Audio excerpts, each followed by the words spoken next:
Hey everyone, welcome to part 10 of this trophy and achievement guide for Metaphor ReFantazio. I want to start by giving a big shout out to all the new channel subscribers in this past week. I've seen your comments and I've learned that you come from all over the world, from Brazil and from Germany and lots of other places outside of the United States where I live, and I think it's absolutely awesome that we're building a worldwide community together. I've got a great episode for you today as we cover a lot of the month of September and some huge story points. I'm really glad that you're here, so let's go ahead and get started. We're picking up right where we left off in the afternoon of September 1st, and we're going to begin by fast traveling over to the Gauntlet runner so that we can get our daily supply of cooking ingredients from inside the pantry. After that, let's pull up our follower menu by hitting the left directional button, and we're going to scroll down to Maria because she wants to spend time with us, and we're going to choose to go and have a conversation with her. We'll be teleported directly over to where she is, and when we talk to her, we're going to get a much longer cutscene than what we're used to because we turn over all the drawings that Neuras has given us from our journeys around the world, seeing the city ruins as well as Peregrine Falls. There's the towering seawall and the prismatic sea. I really like that they incorporated this into the game because it really works with Maria's story and her getting to see the world and kind of live vicariously this way, but also it's just a good reminder, and it pulls together the story in a nice, meaningful, and beautiful way. Because we have our tolerance up to rank 4, we can say I'll be with you, and that will allow us to choose to spend some time talking to Maria, and that will help boost our rank up from rank 6 to our new rank, which is rank 7. At this point, we get 2 new very good abilities: Burning Purpose, which significantly increases our post-battle experience, as well as Chef's Chops. When cooking in the Gauntlet Runner's kitchen, an additional dish will be made, and this is incredibly important for later on, especially when we get to cook some very powerful items. It's now September 1st at nighttime. We're going to be inside the tavern, and we will want to go and spend some time with Junah so that we can get her ranked up as well. So let's choose to talk to her. We'll be teleported over to where she is. We'll initiate a conversation with her. There are no special requirements to spend time with her. We just will choose to do that, and then we will hit a new rank with her, and this is going to be rank 4. That will give us the new ability Masked Dancer Veneration, which will significantly reduce the mag cost for studying the Masked Dancer lineage.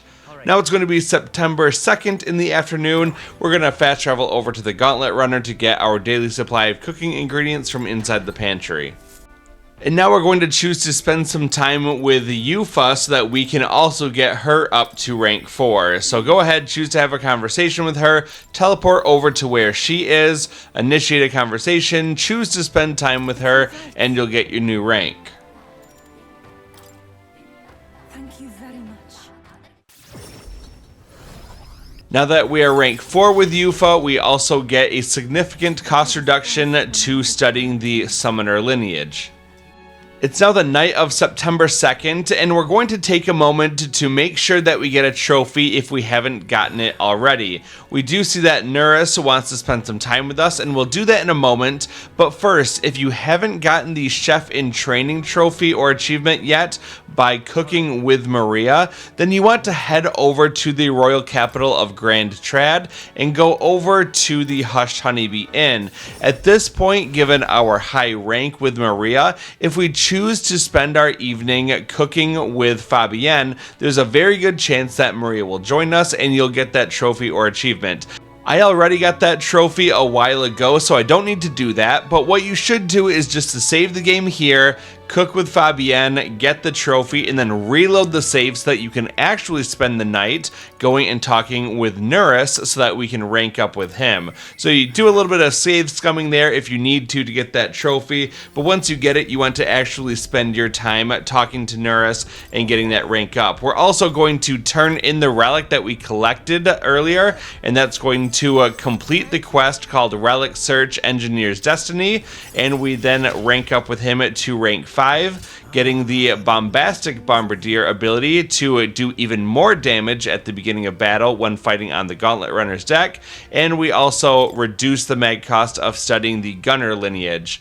After that, we get a new quest called Relic Surge Bitter Memories, where we have to go and get another relic from inside a different dungeon.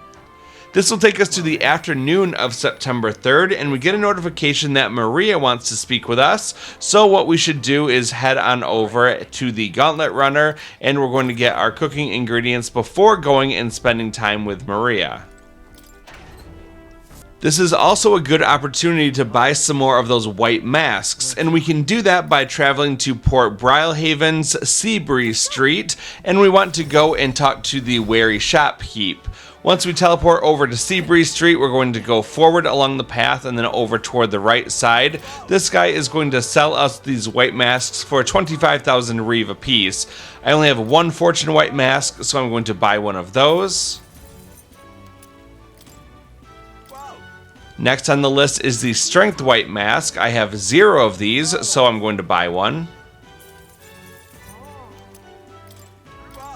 Next up is the Hanged Man white mask, but I have 5 of those. I'm going to pass on this for right now because I have enough.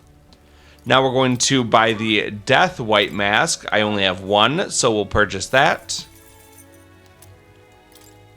And finally on the list, we have the Temperance white mask, and I have 0 of those. So we'll buy that, and then those will help us to make more masks the next time we go over to Academia.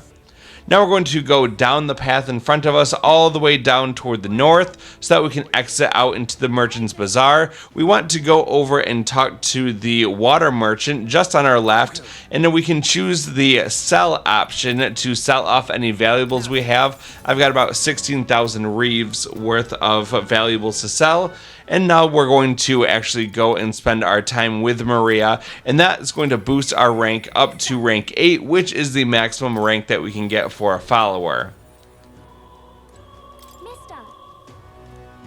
Now by choosing to spend time with her, we will reach rank 8, and that will give us 2 new skills. The first one is the ability to study the Savior archetype, which is the elite archetype along the healer lineage. And there's also Scion's Essence, where we increase the skill inheritance slot for the healer lineage to 4. The Savior archetype does have some good abilities, but we don't really utilize them much in this playthrough. It's now the night of September 3rd, and we get a notification that Junah wants to speak with us, so we're going to go ahead and do that at this time.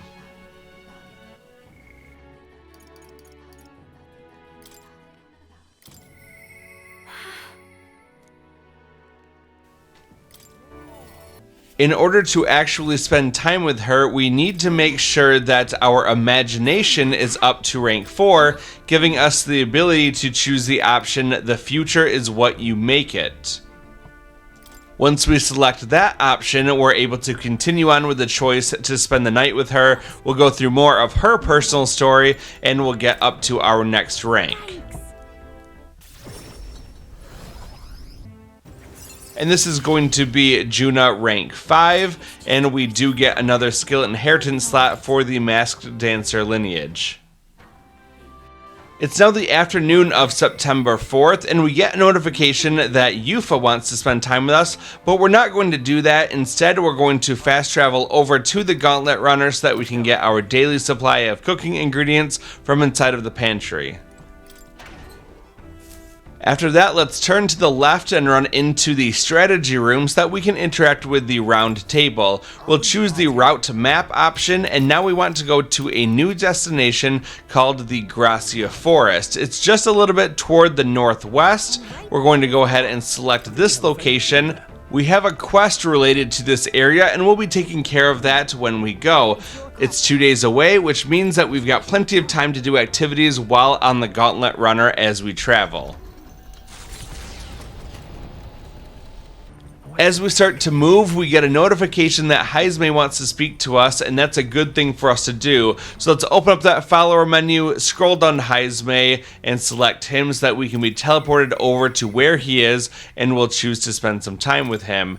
By spending time with Heismay, we will not only complete his own personal story, but we will also rank up with him for the final time. This will get us to rank 8, where we get 3 new abilities. The first one gives us another skill inheritance slot. We also get Assassinate, which greatly increases Heismay's ambush damage against stunned enemies, and Grand Fantasy, so Heismay is ready to acquire a new heroic embodiment. Again, that doesn't mean a whole lot for us right now, but it will soon. And then we are forced to get into a fight against a candidate from another Gauntlet runner. This is Jin, and to defeat him, we just have to hit him with some strong attacks. Neuras will give us a good head start by blasting away over 1,000 HP from the enemy, and now we can have Junah use her archetype ability Infernal Vortex to do a large amount of damage to him and possibly inflict him with a burn.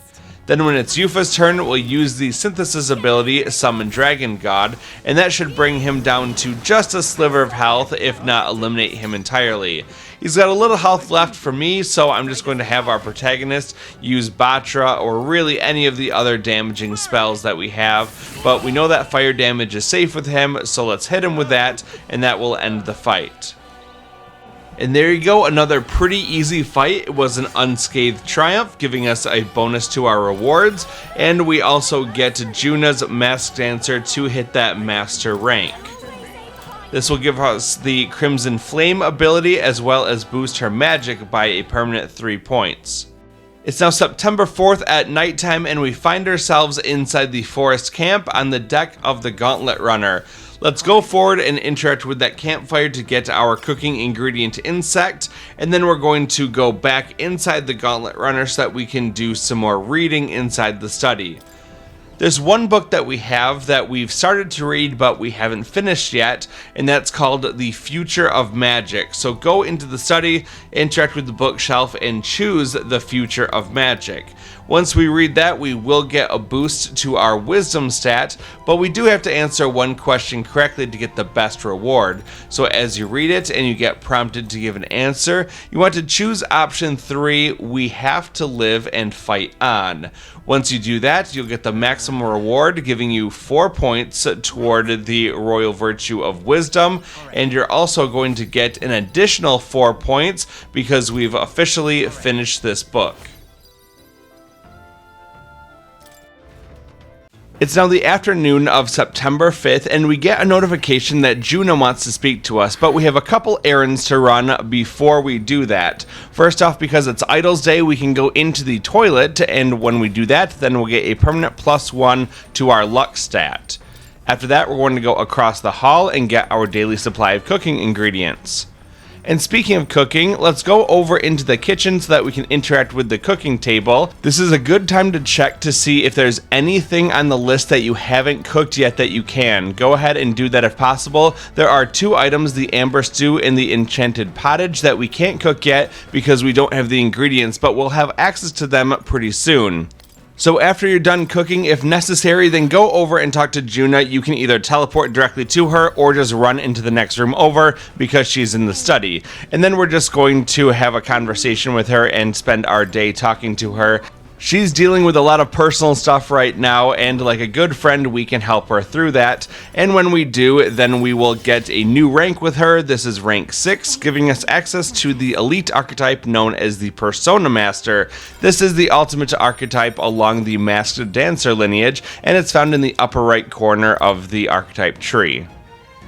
We now find ourselves inside the Gracia forest. This is the next very short and easy dungeon that we need to take care of. Let's go into our archetype tree real quick and make an adjustment. For Junah, we have mastered the Masked Dancer, but we can't be the Persona Master yet because we haven't ranked up our Faker archetype. So let's go ahead and put the Faker archetype onto Junah, and then once we get this up to rank 10, then we'll be able to get access to the Persona Master. While we're here, we may as well inherit a few skills, although the list that we have to choose from isn't very long. I'm going to take Infernal Vortex, Crimson Flame, as well as Hama. That gives me access to some pretty powerful fire-based spells, as well as one light spell, just to hit a different weakness if necessary. Now we're all set, so let's continue on forward and into the Gracia Forest dungeon. Once again, I scouted ahead for us so I can reveal the entire map, and that will give us a good overview of what we've got to do here. It's a very linear dungeon where we just have to collect a few items where all the quest markers are. There are two offshoots, one to the far east and one to the northeast that has items for us. Other than that, it's just running along the path, defeating monsters, and picking up the items at the quest marker locations. All the monsters around here should go down without having to go into squad-based combat, although there is going to be a boss at the very end once we've collected all of these dragon thistleberries. So after we pick up the first one along the path, defeat the monsters in this area, and then we're going to keep going over toward the northeast. Let's follow this winding trail around until we get to the next wide open area. Here there's 3 of these wasps that we can take out, and then we'll keep going over toward the east. There's another dragon thistleberry directly in front of us, as well as an ambush of some birds. We'll take all of those guys out and then grab the berry. Now we're going to head out toward the southeast corner. We'll continue to follow this path around and then take out the enemies in the next area. Right there. Now we're going to keep heading past Moore's Cat along the path toward the southeast. There's going to be another ambush of birds for us to take out, and once they're all eliminated, we're going to continue on toward the southeast.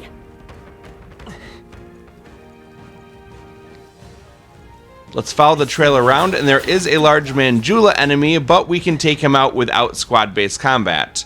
There's going to be another small offshoot here that we can go down to grab a ruby, and then we'll go back to the main path and continue up toward the north. Pay attention though, because there is a green Elementa over here. We can take him out using electric-based skills, but really we've got enough powerful abilities that we can take them out using just about anything. I'll just have Eupha summon in the gargoyle, and that will be powerful enough to take him down. With the bonus that we get for this Unscathed Triumph, we get enough archetype experience to get Stroll's archetype, the Samurai, to rank up to rank 6. This gives us access to a new passive ability, Attack Lore, automatically increasing our attack at the start of battle. Let's take out the few additional enemies around this area and then continue up toward the northwest. We'll follow the path around and then go straight toward the east to get the next Dragon Thistleberry at the end of the hallway. Watch out for the birds that pop up, but take them out quickly, and then we're going to go back the way that we came before turning toward our right and heading north into the next section. We'll stick toward the right and take this path toward the north, and we can get a gold beetle at the very north end of this area. Now let's go back the way that we came, and we can continue over toward the west to take out a large swarm of wasps. We've collected all the items in this area. All that's left is to defeat the monsters and collect the last few remaining dragon thistleberries. Let's go to this intersection, and then we're going to turn toward the left, and we're going to take this path all the way toward the south so that we can get another dragon thistleberry. We'll turn around and head toward the north and follow that all the way to the next large area. From here, we're going to turn toward the left and take out some enemies toward the south in this large area, and then we'll continue over toward the southwest. At the bottom of this path is going to be a trail leading toward the south. Grab the Dragon Thistleberry here, and then turn around and head back toward the north, following the path around. Right there. After clearing out all of the monsters, we'll continue going toward the west, and we're going to get another Dragon Thistleberry at the end of the path.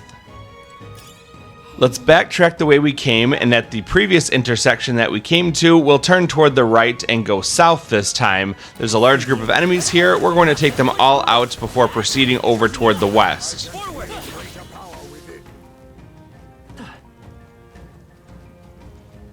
Keep following this path around. There's going to be another large Manjula here that we can take down, and then we're going to be ambushed by a few more birds that come down. And the last dragon thistleberry is going to be to our south, so go down here, interact with that, and then that will take us immediately into the boss fight. The Kokosados is a pretty weak enemy, and we don't have to be afraid of it. It has a weakness to piercing damage, and it also blocks all wind damage. I'm going to begin by summoning in the Lizard Man. That's going to reduce its defense a bit and give me an advantage, and hopefully we can finish it on just the first turn.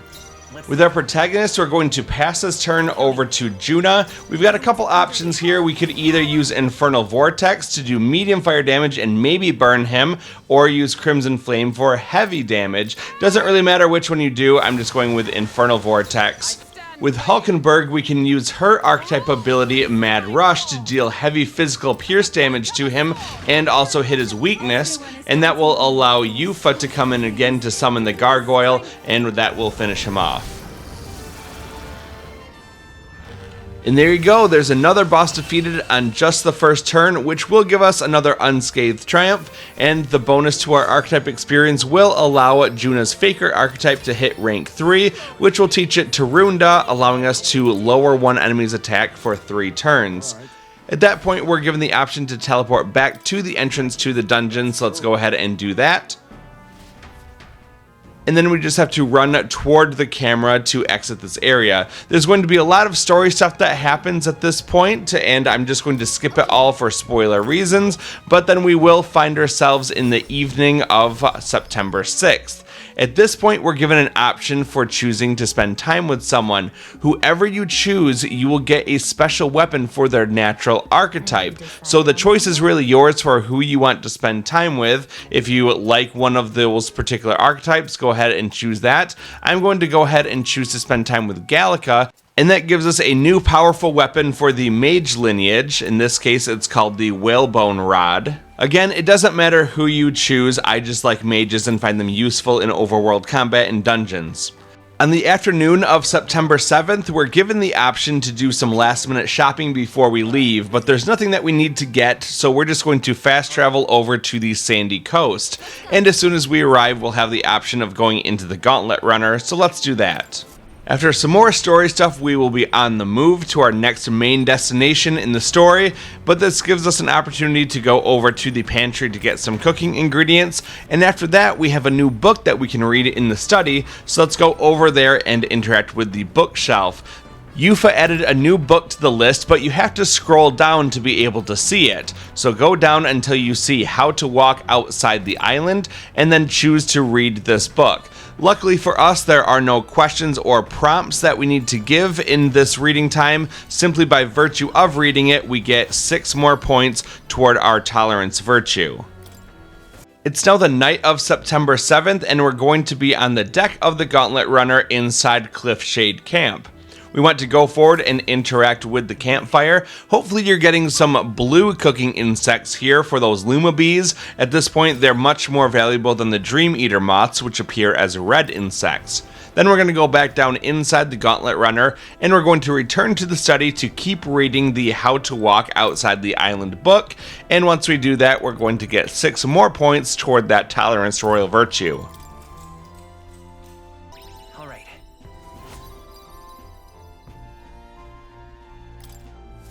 It's now the afternoon of September 8th, and we're still inside the Gauntlet Runner on the move to our next story destination. We'll begin our day by turning around and going into the pantry for our cooking ingredients of the day. After that, turn toward the right and go down the hallway so that you can talk to Eupha, and that will allow us to spend some time working on our Imagination Royal Virtue. We've got to do a little meditating with her, and when you do that, you'll be prompted about your numbness in your legs. Your response should be number 2, focus on my numbness. That will give you the best reward for this situation. And that gives us 6 points toward the Imagination Royal Virtue, getting us closer to rank 5. We're automatically brought to the Cola Rodeo Cliff, which will give us 4 points toward the Wisdom Royal Virtue, as well as a new drawing from Neuras. If we choose to go back to speak to Maria, we can give this to her later. It's now the night of September 8th, and we're going to be inside Stony Camp. Once again, we're going to go forward, interact with that campfire to get your cooking ingredient insect. And now we're going to go back down inside the Gauntlet runner. Now let's go back over to the study so that we can interact with the bookshelf, and we're going to finish reading the How to Walk Outside the Island book. Once we do that, we will get enough points toward our Tolerance Royal Virtue in order to hit rank 5. Just for reading it, we're going to get 6 points toward Tolerance. That's not quite enough to hit rank 5, but because we finished the book, we'll get an additional 6 points, and that will be enough to push us all the way up to rank 5, and we really don't have to do anything more related to Tolerance, because we've hit the maximum rank. It's now the afternoon of September 9th, and we're going to begin our day as we normally do by turning around, going into the pantry, and getting our daily supply of cooking ingredients. Now we'll go back down the hallway and talk to Eupha so that we can spend some time meditating with her to increase our imagination royal virtue. When prompted to think of a place that relaxes your spirit, choose option 1, a burning fire. That will give you the best rewards for the situation. This will give us 6 more points toward imagination, getting us closer to rank 5. We're then brought to the murky graveyard. That will give us 4 more points toward the wisdom royal virtue, and we also get a new drawing from Neuras.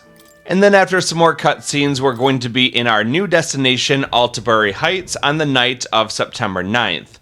There's a couple gold beetles that we want to get when we arrive here, so hop onto your sword, go down the street, but stick over toward the right side because there's a gold beetle right on the sidewalk as we go along. After that, continue going north along the street, staying over toward the right side. Eventually, you're going to get to a point where there's going to be some stairs leading down, and you want to go down those stairs all the way to the bottom. It's just past this platform on the right. So go down here and grab the second gold beetle in this same area. Now we're going to go back up the stairs, turn toward the right, and we're going to continue north along the path, and we're going to go into a new area.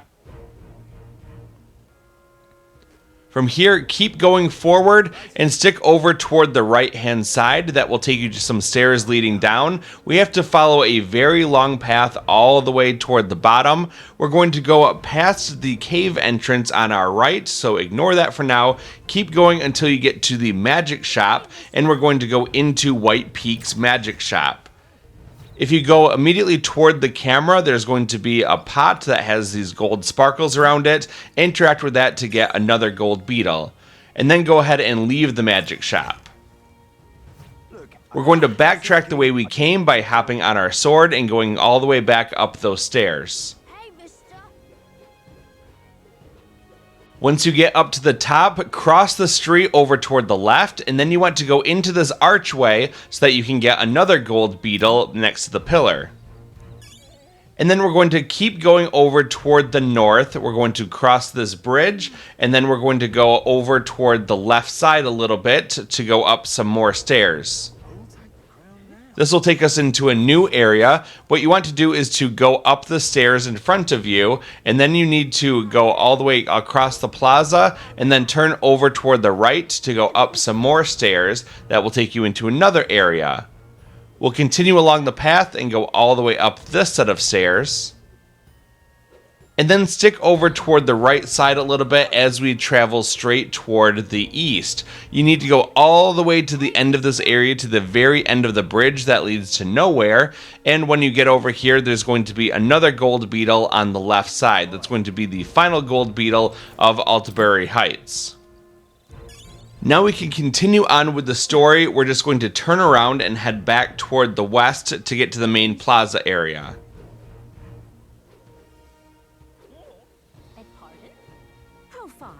When you get to these large statues on your right, turn slightly toward the left and go down the stairs over toward the northwest. We'll continue going all the way down the pathway until we get into a new area. Now we'll turn toward the left and proceed on past this butcher, and we're going to go down the stairs. We'll turn toward the right and head down the stairs again. Keep following the path around until you can get to the bottom of this section. And once you're at the bottom, go into the building on your right. This is called the Skyward Tavern. After some scenes, it's going to be the nighttime of September 9th. All you have to do is run over to the bed, interact with it, and we'll choose to rest. When you regain control of your character, hop on your sword and start heading toward the left so that you can go up these stairs. We'll follow the path all the way up to the main part of the plaza here, and there's going to be a butcher on the right hand side. You want to go interact with him, and because it's Idols Day, we get a discount for buying some cooking ingredients. We want to buy some brocaded koi. This is another cooking ingredient that we need for some recipes.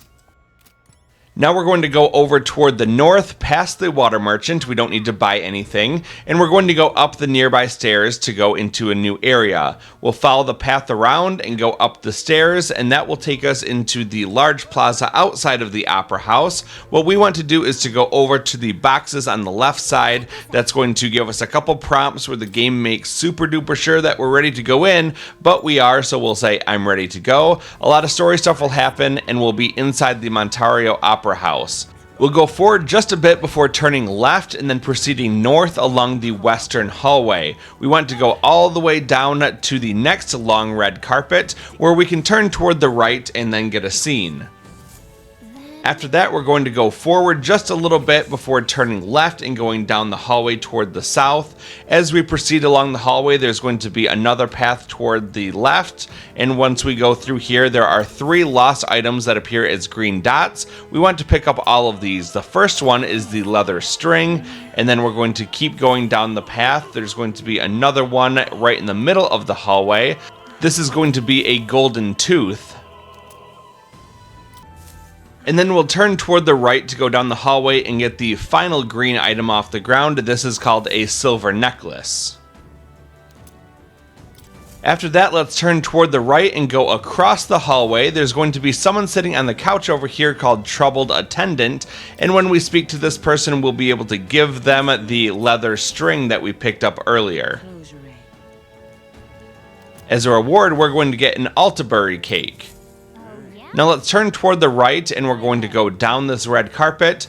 Toward the end, there's going to be a large man in a green jacket. Let's talk to the middle-aged noble and we can give him the golden tooth that we picked up a little while ago. Thank you very much. As a reward, we're going to get the rear entrance key. After that, let's go down this western hallway as far toward the north as what we can go. And once we do that, we're able to turn toward the left, and there's going to be a woman in a purple dress that we can talk to. So here she is in the back corner. She is the Ravenous Peeress, otherwise known as the Ravenous Noblewoman. We'll talk to her and give her the Altabury cake that we got earlier. She's going to be very happy and give us the unopened love letter. And now we'll go back south down this western hallway, and as soon as we pass this red carpet, on our left there's going to be a person called Troubled Nobleman. We can give him the unopened love letter that we just got, and he'll reward us with the Herald's Banner. Now we'll keep heading toward the south, and there's a man standing in the middle of the hallway. We're going to go and interact with the door just to our right, but we're not able to get through it just yet. It's the rear entrance door. Once you find that it's locked and the person inside will not open the door, now we want to go and talk to that man in the middle of the hallway. He's an irritated actor and he really needs his script, but it's inside the room that we just tried to go into. Well, luckily, the person in this room really wants the silver necklace that we currently have, so we'll offer to trade that silver necklace for that script, and then we can give it back to that irritated actor. So that we have the theater script, talk to the man in the middle of the hallway again, we will give him the theater script, and he'll be very happy and give us a Hero's Leaf of Light. We're all done with the item exchanges here. Let's go north along this hallway to the red carpet, and then we'll turn toward the right, and we can use the key that we have to go through the door. This is the rear entrance door. After we say let's go, we're going to be brought backstage, and it's essentially a mini dungeon here with only the protagonist and Eupha in our party. We'll go up the stairs grabbing the item as we go along, and then we're going to get up to the top of the stairs and we're going to have a drop down that will take us into an area with a bunch of dogs. Most of the things here are going to be dying in one hit. All of these green dogs shouldn't be a problem for us, but there are these other blue dogs that we have to go into squad-based combat to defeat. Luckily, these guys are very weak to fire damage, and we've got a lot of that on our team. We can summon the gargoyle with Eupha to take out one of these guys directly, and then we do have the Batra spell on our protagonist. We can go ahead and use that to either kill him or damage him a lot. If he doesn't die, then save Eupha's MP and just pass our turn back over to the protagonist so that you can hit it with another Batra and take him down. This gets us up to level 45 with our protagonist, and I'm going to give him another point into his magic stat to raise that up to 34. Now we're going to grab the item in the crate here and take out the other green dogs in this area. From here, we're going to go to the north end of the platform and climb up the ladder. There's going to be a couple guards at the top who will stop us for a quick scene. After that, we're going to fight them. Just like those blue dogs, these spear monks are also weak to fire magic, so we're going to use Summon Gargoyle to take out one of them, and then we're going to have our protagonist use Batra on the other one. So I didn't quite kill him. I'm going to pass Eupha's turn back over to the protagonist to cast another Batra and finish him off.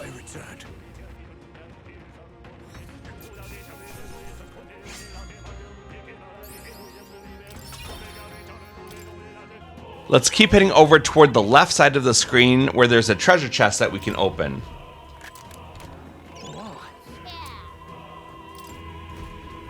And now we'll go over toward the right side of the screen to grab this item behind the boxes, and then keep going along the path all the way up the stairs to the top.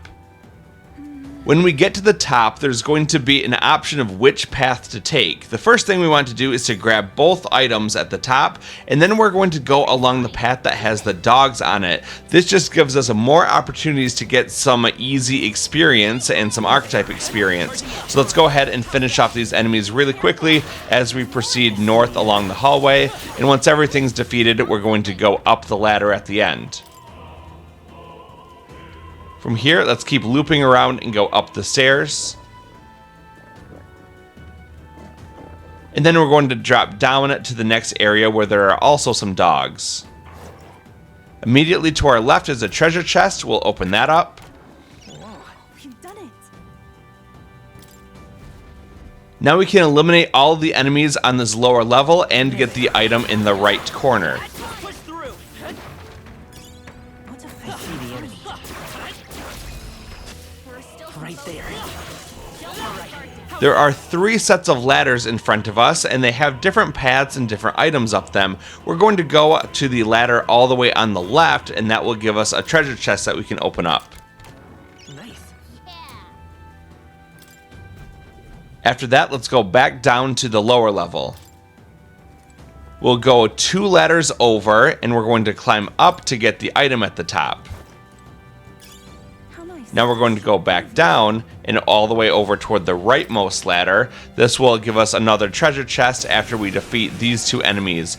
The spear monk on our right is still weak to fire spells, so we'll go ahead and hit him with a summon gargoyle to begin, but the other enemy, the mage monk, will resist magic damage, so trying to cast a Batra on him is kind of a waste of time. But we can do normal damage with our physical attacks. Luckily for us, we have the ability to summon the Duskbone Knight to deal slashing damage to him. We couldn't finish him on the first turn, so he'll use Mage Burst and do a little bit of damage to one character, not a big deal. And now we can have our protagonist move forward and attack him. That'll do a little damage to him, but of course Eupha can finish him off with another Summon Duskbone Knight. Well, unfortunately it wasn't an unscathed triumph like we normally get, but that's alright. We're going to keep on going from here. What is it? Let's go grab the treasure chest in the back corner before we go and backtrack down the ladders to get to the lower level again.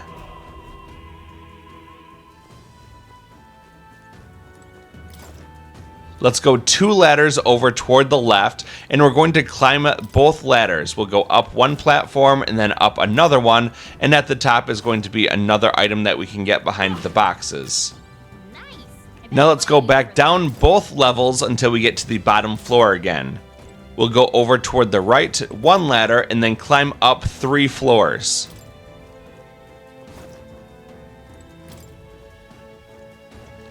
Now that we're at the top, we're going to loop around and we can drop down to this lower level.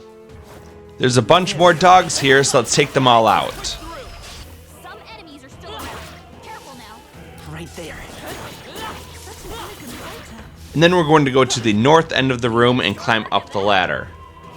This takes us to the final part of the mini dungeon. We just have to run along the path before we get into a fight with the 3 soldiers on the end. There's going to be 2 spear monks and 1 mage monk. Remember to hit these spear monks with fire magic, and the mage monk will go down to slashing or striking damage very easily. Keep it up. You disgrace the sanctuary. Burn! Their weakness. Even my strength That's will your be opening, needed. Captain. Summoner. Come forth now. The enemy still stands. I know a Batra would kill that spear monk, but I can actually kill him and damage the other enemy by using Seeker's Gale to hit both enemies with wind damage. Even though the mage monk resists it, we can still do some extra damage to him while taking out that spear monk. I won't lose. And now in our final turn, I'll just have Eupha summon in that Duskbone Knight to finish the fight. This was the last normal fight of this mini dungeon, and after the results screen, you're going to get some more story stuff that I'm going to skip, and you'll find yourself on the roof of the Opera House.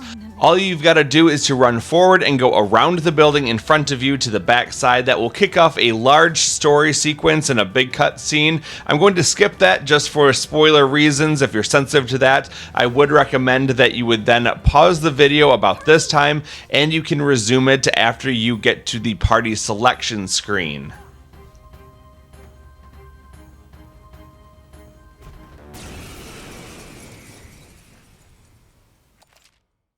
For this battle, we're going to go back to our team of the protagonist and our 3 female characters, which would be Hulkenberg, Junah, and Eupha. So we'll take Stroll out of the party and put Junah in.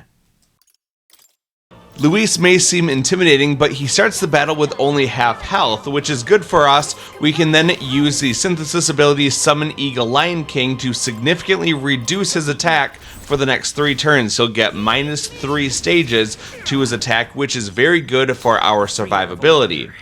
Now with our protagonist, we're going to use Soul Blade Rider to do lots of damage to him. No holding back. On his turn, he's going to use Soul Cry to give himself additional turn icons, and then use Royal Slash, which does physical damage to you. If you have your party in the back row, they'll be taking less damage, so it is preferable to keep them in the back, because we're going to be using magic for this fight.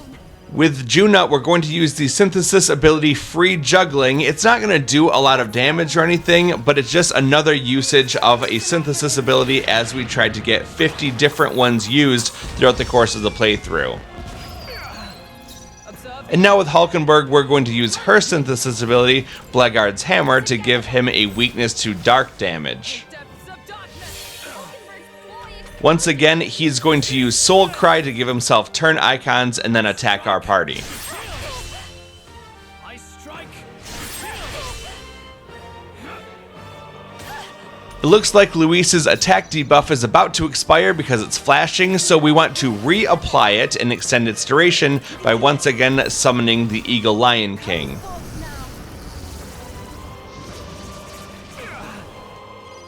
And we'll have the protagonist use the synthesis ability Soul Blade Rider once again. I got a lucky critical hit, which allows me to do 2 more actions here. So with Junah, I'm going to have her use Crimson Flame to do heavy magic fire damage to Luis. And now with Hulkenberg, I'm going to use Mad Rush for physical pierce damage against him. It's going to be his turn again. He's going to give himself more turn icons, and then he's going to attack the protagonist, but luckily Hulkenberg will jump in with Guardian's Resolve to block that damage that would have otherwise been a critical hit. We'll have Eupha summon in the Gargoyle to do some fire damage to him. Enemy still stands. And then with our protagonist, we're going to cast Batra. Burn! A tough one. With Junah, we're going to skip her turn and go over to Hulkenberg. Now we'll use the Synthesis ability Blackguard's Hammer to hit his weakness, which is also going to give us another half of a turn icon, which is just enough for us to summon in the Gargoyle one more time and finish the fight. Come forth now.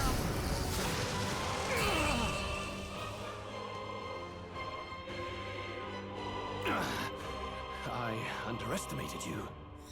After the fight, we get tons of experience and archetype experience, and that's enough for everybody to level up and get their archetypes to rank up as well. Strive for greater Our protagonist hits level 46. I'm going to give him one more point into strength, and then everyone else will level up as well. I continue to grow. Even I had more. Marvelous. Does it Once again, I'm going to skip a lot of story stuff, and we will eventually, in the next series of cutscenes, get the Mission Accomplished trophy or achievement, and then I'm going to skip a lot more story stuff until we get to the point where we're on the Gauntlet Runner on the night of September 11th. Let's turn around, go into the pantry, and hope that we get some Gauntlet shrooms. That's really the only thing that we're really looking for these days. And then we'll turn toward the right, and we're going to rest in the beds. Sure. It's now the afternoon of September 12, and we're going to go into the pantry to get our cooking ingredients.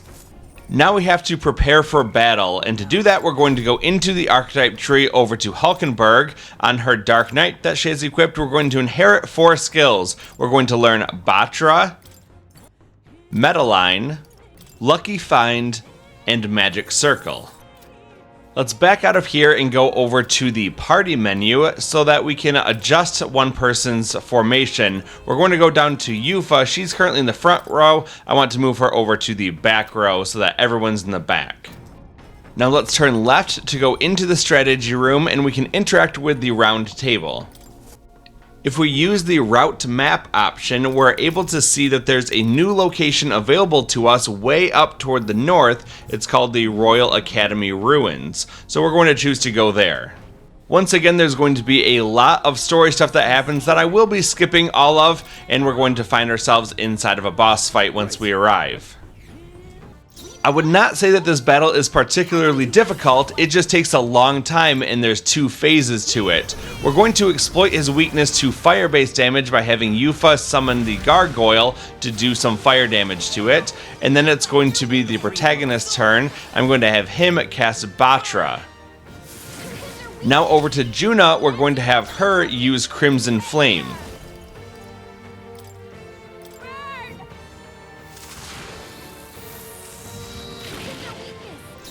And now over to Hulkenberg, she'll cast Batra. So we've done 4 turns, hitting fire weakness on all of them. Now with Eupha again, we're going to summon the Eagle Lion King to drop this enemy's attack. Our protagonist is going to use Batra. Fire! And Junah is going to use Crimson Flame. Even though the boss seems like it's almost dead, it has a lot of tricks up its sleeve. First off, it can cast Icy Breath to inflict Frostbite, which will reduce the amount of damage we do with our attacks. Quartz Wall will protect itself from elemental attacks. Roar will decrease our attack, defense, hit, and evasion sharply, and Dakunda will remove all of his debuffs, so now we're on the back foot. Thanks to Quartz Wall, the next elemental attack we use will not work. It will be blocked, and that will waste 2 full turn icons. Then the next time that we go to use an attack like Summon Gargoyle, it will work and hit the weakness, but because we're so badly debuffed and have Frostbite, it won't do nearly as much damage.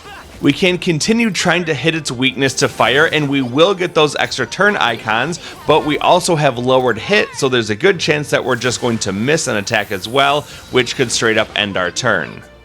Now the enemy goes on the offense again by using Tail Swipe to hit everyone. Luckily we're in the back row so it does less damage, but Quartz Wall comes back up to protect itself from elemental attacks. It will use Quartz Wall every turn in phase 1 of this fight, which is unfortunate because that means that we are limited to the number of attacks we can do to only 4 if we only hit its weakness to fire.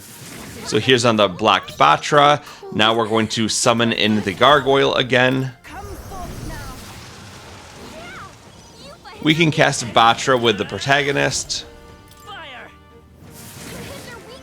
Let's go for another Crimson Flame. Raging fire.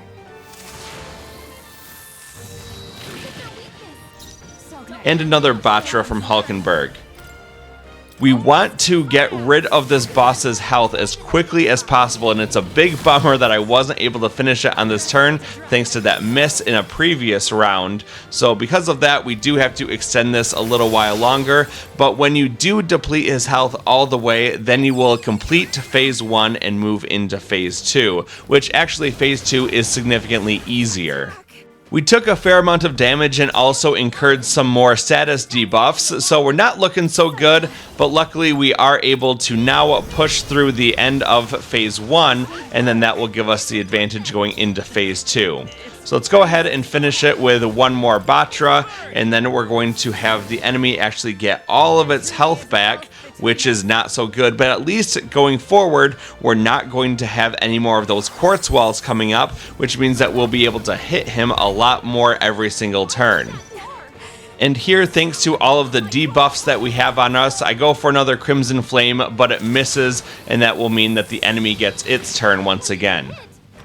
Thankfully, the enemy now only has 2 turn icons. It may buff its attack dramatically and then go for that tail swipe, but luckily we're in the back row, so we're not taking much damage from that. The dragon recovered all of its health, and we can do the same thing by casting Metaline with Hulkenberg because we're all in the same row. Everyone gets healed, and that brings us back up to full health, or at least mostly full health by this point. We'll continue to press our attack by exploiting its weakness to fire-based damage. Ideally, we'll get 8 attacks per turn because we don't have to deal with that quartz wall anymore that was just slowing us down. We're still dealing with some debuffs, and some of our party members still have frostbite that we have to deal with, but luckily those stat debuffs are set to expire on the next turn. We'll have Hulkenberg cast another Batra to try to hit him, but thanks to our lowered hit stat, we end up missing, and that gives us just one more turn for Eupha to summon the Gargoyle. Well, after all that, we took away only about a fifth of its health, so we still got a lot of work to do. Fortunately, our attack, defense, hit, and evasion debuff wears off, but some people still have frostbite to deal with, which will continue to lower their attack. But at least we should be able to hit the enemy every turn now. So let's go ahead and keep casting all of our fire-based damage and do as much damage as we can. The enemy no longer has any means to heal itself, so all the damage that we do is going to be permanent to it. At this point, the fight becomes pretty repetitive because all we have to do is keep attacking it with the same skills that we have been. The one problem that we're going to run into, however, is Junah is quickly running out of MP. Every time we cast Crimson Flame, we're using 42 MP, and that's going to leave her with none very quickly. So we're going to have to make a course adjustment for her. If you would rather use Infernal Vortex just to be a little bit more conscious of your MP usage, that's totally fine too. It's just a little bit of a reduction in the amount of damage you'll be doing with her. But at the end of the fight, we will have to make an adjustment anyway. So the next time her turn comes around, we'll be using Tarunda to lower his attack stat just a little bit. Keep on using those same fire-based spells to do lots of damage to him.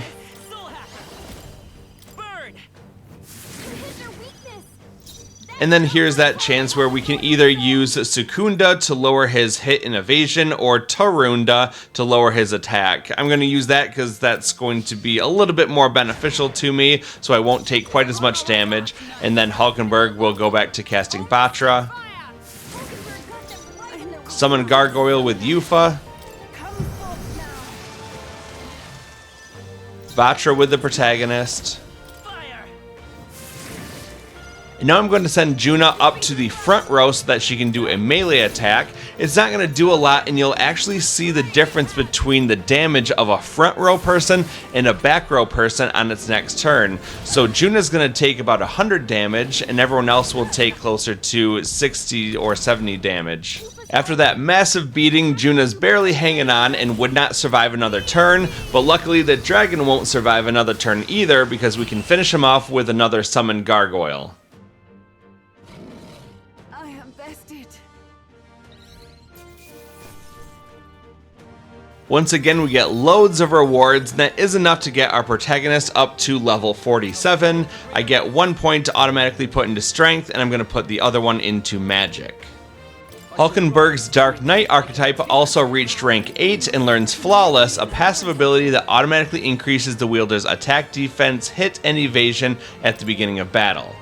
After a bunch more story stuff that I skipped, we find ourselves in the afternoon of September 13th, and we've got a lot of things to do, but we're also going to hold off on that until the next part. So thank you very much for watching. I really appreciate it. If you enjoyed this video, please be sure to hit that like button and comment down below. Those things really help me out. And if you want to stay up to date with the rest of this series and haven't subscribed yet, please hit that subscribe button. We'd love to have you join our community as we get ever closer to hitting that 3,000 subscriber mark. And I'm really excited for that and for our community. So I'll see you soon for part 11. Until then, thanks for watching and have a good day.